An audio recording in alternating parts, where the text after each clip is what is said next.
trois principes qui sont très importants. Première chose, déjà la date 1912, vous avez tous compris, c'est la date de création du club.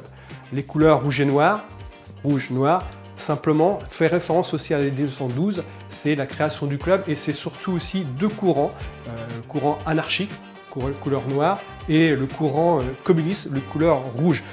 Dernière chose, en avant, ça vient aussi des Avanti. C'est un mouvement italien révolutionnaire. On reprend toujours les couleurs rouge et noir.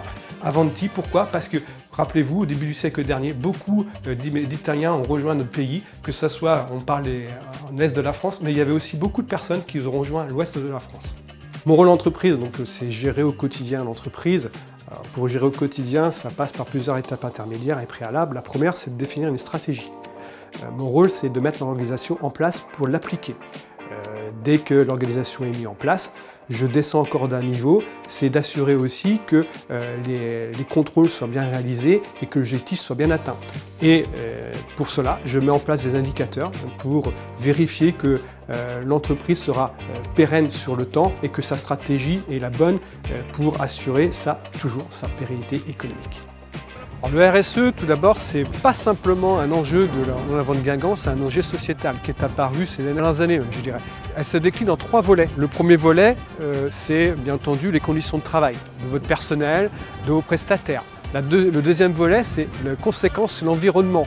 Le troisième volet, c'est les parties prenantes. Quand vous signez un contrat, c'est pas simplement, comme je vous le disais tout à l'heure, un enjeu financier, c'est également quelles sont les conséquences de ce contrat sur l'environnement en général du club et de la société. Alors cette réflexion, c'est une démarche globale, bien entendu, c'est pas simplement une démarche de l'En Avant de Guingamp. Ça a d'abord été imposé, on va le dire, par la Ligue de football professionnel et la Fédération, qui sont les deux institutions de football.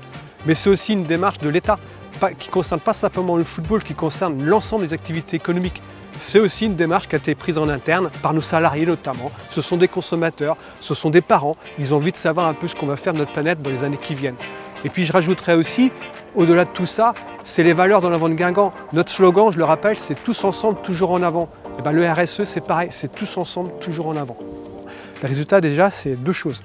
Le recrutement du référent RSE, qui va nous aider énormément, un contrat d'apprentissage, et puis le recrutement d'un directeur des services techniques et du développement durable, qui lui est chargé d'impulser aussi la politique RSE du club.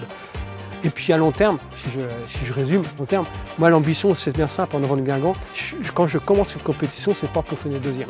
Donc moi, je veux finir premier. Je veux que l'En Avant de Guingamp, comme il est devenu une référence au niveau des infrastructures, vous avez pu voir qu'on devienne une référence RSE. L'En Avant de Guingamp comme référence.